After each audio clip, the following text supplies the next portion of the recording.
Polymeter, polymeter, polymeter, polymeter,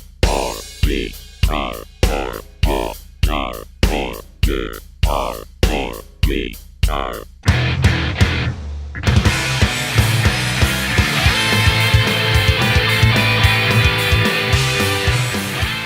This is the second video in a series of lessons to cover polyrhythms.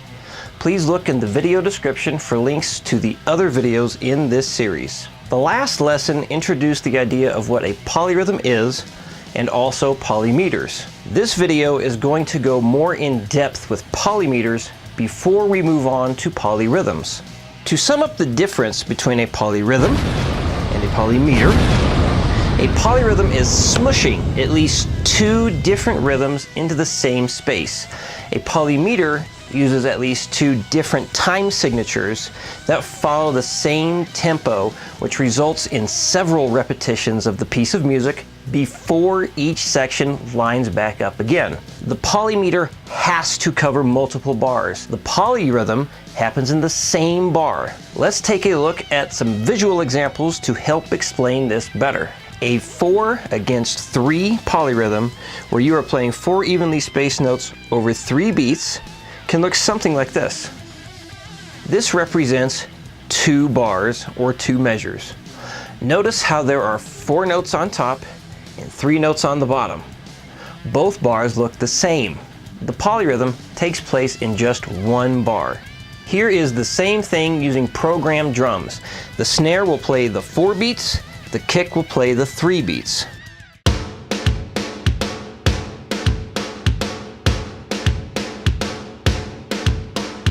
A polymeter that has a 4/4 time signature and a 3/4 time signature looks something like this. The red notes represent the starting point for each time signature. The top notes represent the 4/4 time signature. The bottom notes represent the 3/4 time signature. Notice how all of the notes line up with the same spacing? That's how a polymeter works. 2 different time signatures with the exact same tempo or beats per minute. It takes 3 full bars until these 2 different time signatures line back up. Bar number 4 is where the pattern begins again. Let's take a look at the same thing using programmed drums. The snare and kick will demonstrate the 4/4 time signature. The toms will demonstrate the 3/4 time signature.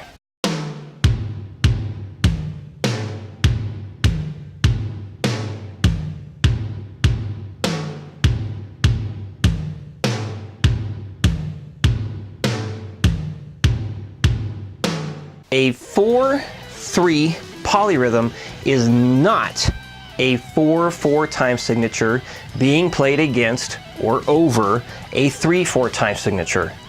Polyrhythms are within the same time signature. A 4 against 3 polyrhythm has you playing 4 beats.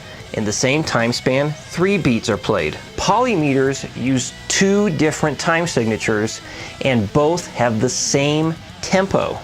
And now,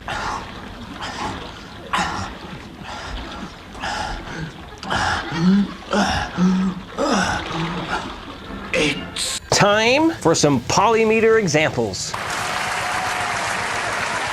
This first example demonstrates a combination of a 4/4 time signature and a 3/4 time signature.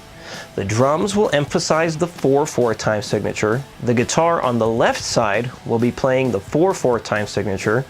The guitar on the right side will be playing the 3/4 time signature. For all the examples coming up, there will be a very simple drum beat in what's played first. Then the same piece of music will be played a second time, but with more interesting drums.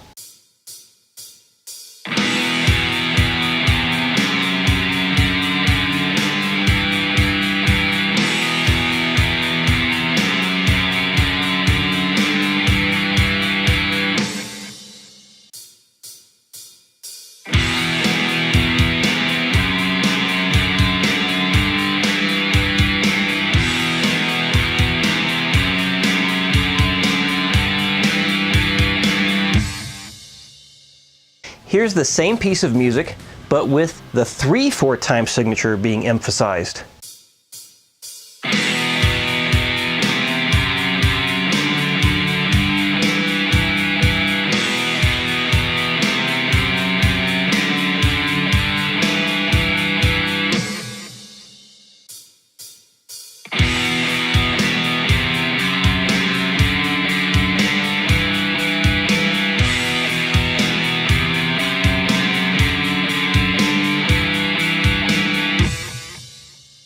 Now, let's do the same 2 time signatures, but this time there will be a lot more movement in the notes.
Hopefully this is making sense to you and you are able to hear how and when the 2 different patterns separate and then come back together again. For the remaining examples, the time signature being emphasized will always be played by the guitar on the left. This next example will use a 9/8 time signature and a 5/8 time signature.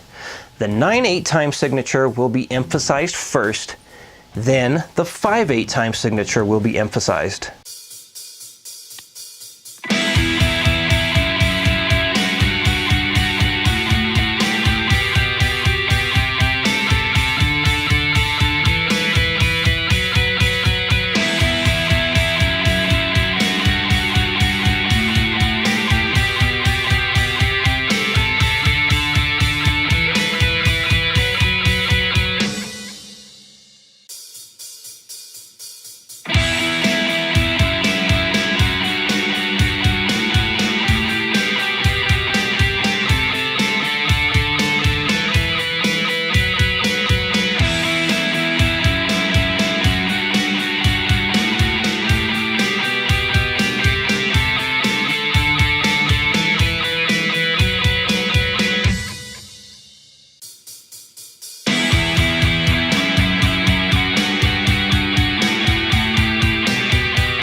Let's take a look at another example using the same 2 time signatures, but with more complexity in the notes.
one more example in this video. This one uses a 7/4 time signature and a 3/4 time signature. So far, everything has been using the same rhythm value for every note. In other words, the first and second examples use nothing but quarter notes for both time signatures. The third and fourth examples both used eighth notes the entire time. This final example will have all 16th notes for the 3/4 time signature. The 7/4 time signature will have a more complex rhythm being used.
And that's it. No more examples for this video. Get out!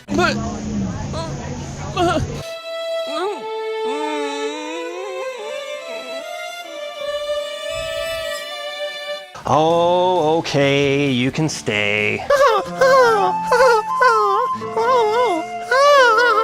The next video in this series is going to explain how to figure out spacing polyrhythms correctly, how to count the polyrhythms, and start showing more in-depth examples.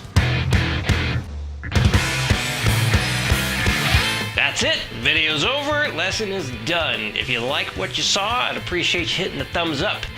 And subscribe to the YouTube channel if you have yet to do so. If you would like to contribute to helping lessons like this get made more often, please check out the Mile High Shred Patreon page. There is a link to the website in the video description. You can also help spread the name of Mile High Shred by commenting on the video and sharing the video.